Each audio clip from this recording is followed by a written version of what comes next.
not happy right about now. I'm not happy at all. Every time I either try to do an intro or an outro, this is what happens. This will definitely be in my blooper. Definitely be in my blooper.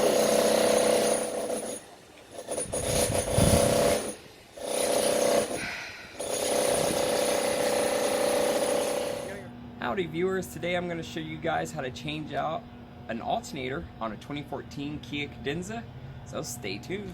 Alright guys, these are all the tools you're going to need to change out the alternator and or the belt. So the belt, it's quite simple.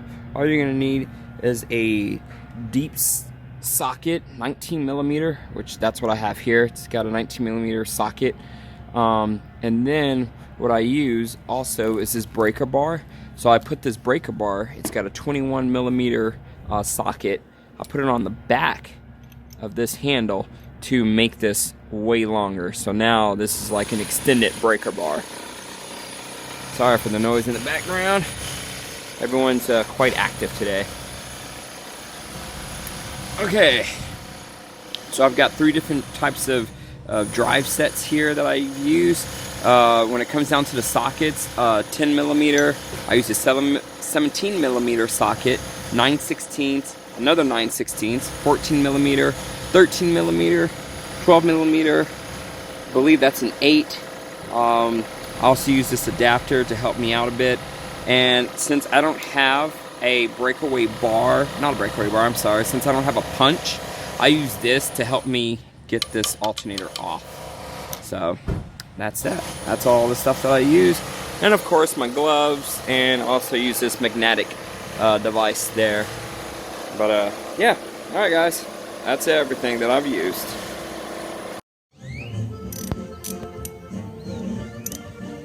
So, on this particular day, one of my neighbors has some Tejano music playing, so now I'm having to do a voiceover due to him playing Tejano music, and I can't have any music playing in the background due to copyright and other forces that I cannot control.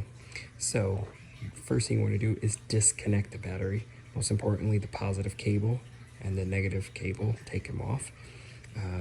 We're dealing with the alternator. We don't want to have a live positive wire on the alternator. Second, you want to remove the GDI cover. It'll give you some more room to work underneath the engine and allows for some more sunlight, so that way you can see what you're doing and getting that alternator. You want to use a 19 millimeter socket and a breakaway bar. You're going to attach that to the tensioner. There's a socket on the tensioner, so you're gonna no, I'm sorry, not a socket. There's a bolt on the tensioner. You're going to attach your socket to that bolt. I would suggest grabbing gloves. You want to move that bar towards the windshield of the vehicle. And so right now I'm going to do it barehanded, because I want to see how far that I need to push. That's going to give me enough slack so I can slide the belt off. And so once I felt comfortable, I knew how much tension there was, I went, got my glove, finally pushed it as far as I could. And then with my other hand, I'm going to slide the belt off the pulley. It doesn't matter which pulley you slide it off of, just as long as you get it off. And then you want to slowly release the breaker bar back towards you. Do not let it go quickly. It will come back and it will whack the heck out of you. If you're going to reuse the belt, you just need to move the belt out of the way so it's not in the way when you're trying to remove the alternator. You're going to need a 14 millimeter socket in your ratchet. It's a 14 millimeter bolt on there. So you're going to use your set. I actually had to use an extension, a makeshift one, with a 21 millimeter socket on a breaker bar, and I put it at the end of my ratchet just to give me more clearance, so I can at least break the bolt off, and then just go back and use my regular ratchet. And so I got the first bolt out, and while I still had, I went ahead and put the first bolt back in just so I can show you guys where it was at. on the back side of the alternator, you need to take off the positive cable. There's a nut on there, so you're going to need a 12mm socket, and you're going to remove the plug that's also on the alternator as well. You're just going to push the clips in, pull it towards you, or actually pull it towards the driver's side, and it should come off. There's also a bracket, and you're going to need an 8mm socket, and you need to remove that bolt, which that's the 8mm socket. It took off that bolt right there, and that'll allow you to remove that bracket. Then you want to go back with your 14mm socket and your ratchet with an extension, and you got to get that last bolt off, and both bolts are going to be the exact same size. So once you get those two bolts off, that alternator is in there. You're going to really need some brute force to get it out. So I suggest if you have a punch or some sort of makeshift tool that you can get in there and push it towards the radiator. So you want to push it towards the front bumper once you actually get it in there, and really tug on it. The alternator should break free. Now, once it breaks free, you're not going to be able to get it out. The only way you're going to be able to get it out, you have two options. Jack the vehicle up, take off the undercarriage, the splash shield, and you can try to get it out through the bottom. But if you don't want to deal with that, just remove the engine fan assembly, and you're going to remove that bolt. You're going to remove the top bolt where the radiator hose is, and I believe those are 10mm bolts, so you just use a 10mm socket on them. You're going to remove the last bolt on the driver's side. There's also clips down below on the radiator. You're gonna push those clips down so you can lift the fan shroud up. So once you kind of jiggle it up a little, shimmy it up, there's some wires on the driver's side, and all you have to do is unplug those wires. I thought at first I was gonna have to unscrew it, but thankfully I didn't have to. All I had to do was just unplug it, and once I unplugged it, there it goes. So I got it unplugged. I was able to lift the fan shroud up and out of the vehicle. But you just got to be careful because there's a radiator line up above, and you have some transmission lines. Hey guys, okay, so the alternator on the left is my used old alternator. The one on the right is my new one. Well, not really new, it's remanufactured from O'Reilly, so we'll see how it goes. I really wanted a brand new alternator, but those will set you back about $495 from the dealership, so a bit much. So I'm thinking what I'm gonna probably end up doing is I'll eventually order a new one, and I'll just have it here on hand just to be on the safe side. If this ever goes out again, I can just replace it with the new one and problem solved. Alright, so now we're gonna do the installation.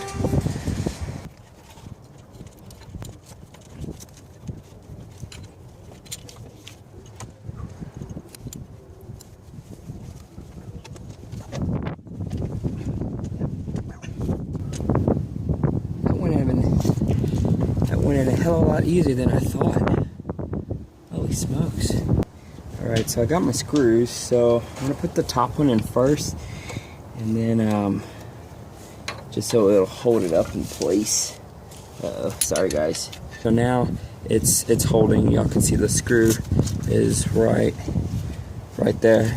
It's holding in there pretty well, so it's not too bad. Yeah, like I said, I really wanted to get a new one, but I'm kind of strapped for time. I need this car for work, so I have to just get what I can get right now, which is the remanufactured. So what I'm doing is with my right hand is pushing the alternator all the way up, and then driving the screw in so I can get it back in position.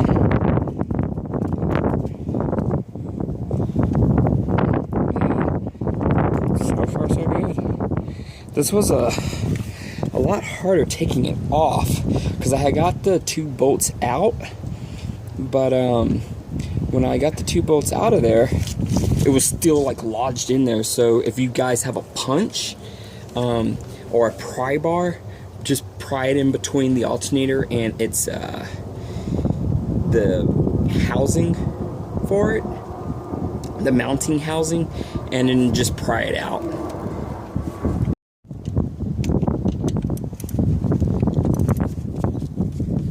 So right now I'm just using a 9/16 socket to tighten the alternator back up.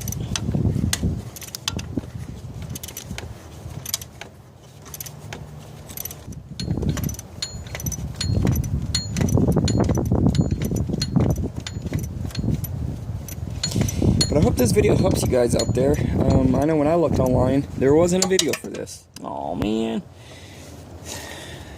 Struggles of a mechanic. Give me a sec.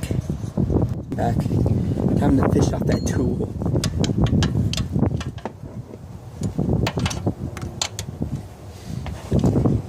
This is a freaking lifesaver.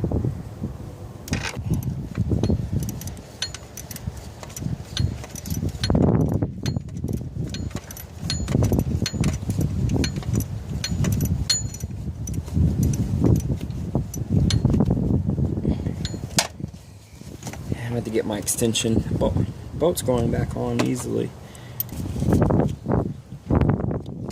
Yeah, it's one thing on my wish list, torque wrench. That way you can torque these bolts down to specification. Yeah, so doing this job, I'm having to replace my battery as well. The battery and the alternator, they're both getting replaced at the same time. I mean, which is good practice. That way you don't have to worry about anything. And if you can, if your belt's if your belt's in bad condition, go ahead and replace the belt too.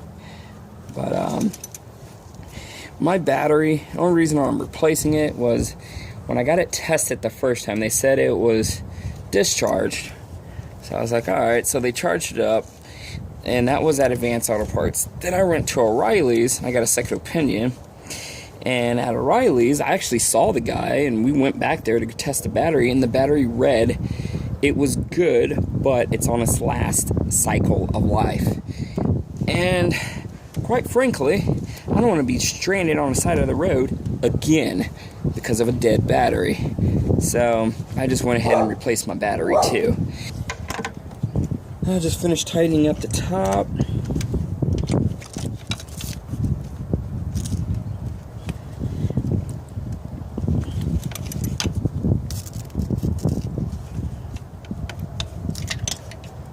Alright, that's that. Okay guys, so I went out and got a new belt. My current belt has 136,000 miles on it, so I figured why not? Let me just go ahead and change it out. Got this one at Advanced Auto Parts for it was $24. I used a coupon, so I saved $6. So I ended up spending about $20 on it with tax. So not bad, not a bad buy, and might as well change it out if you've never changed out the belt. Like I said, my belt is original on this vehicle, so I'm going to go ahead and swap it out. Alright, so I'm going to go ahead and pull this belt out of here. It's already on. Okay, you see that pulley? Yeah, that's where my belt's got to go over. So I just got to get my tool and then push the belt back on top of that tensioner. Then everything should be good to go. And then just finish the installation of the alternator by connecting all the wires back, the bracket, put the fan in, put my battery back because I also had to replace the battery, and put the rest of the air assembly back together. And everything should be copacetic. Alright guys, so let me go ahead and get this belt back on. Remember, it's a 19mm socket that you're going to need, and for the tensioner. Maybe you guys can see me moving it. So I'm going to have to move it and then slide that belt right back on it. Okay, so first thing you want to do is reassemble the bracket before you put the wire on. That's this bracket here, and it bolts on right there with an 8mm socket. So I'm just going to finger tighten this bolt, and I will get my wrench, tighten it up some more, and we should be alright. Then I'll go ahead and just put this wire back on.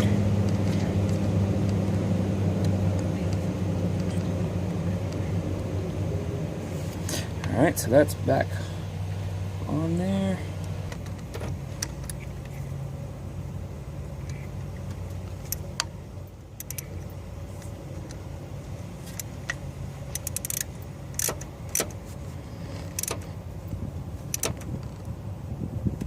Alright, so that's back on.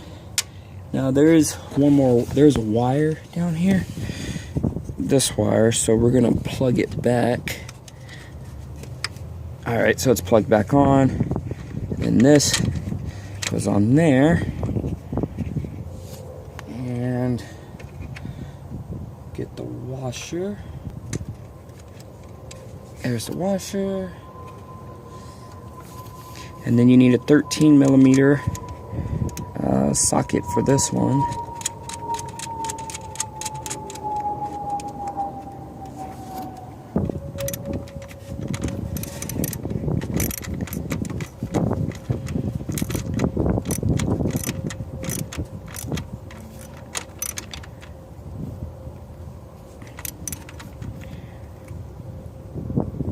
Alright, that's back on.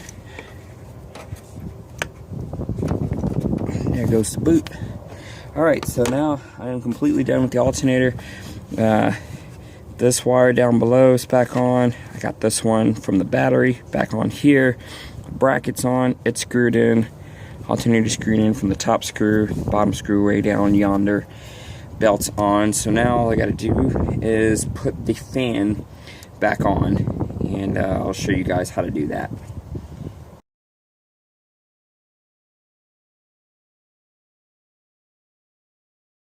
Alright, so I got the air assembly put back together, a little air box there. Already bolted it down. Last thing we need to do is get this on there, and then we'll go ahead and start this thing up. See what it sounds like. Always tricky getting this thing back on.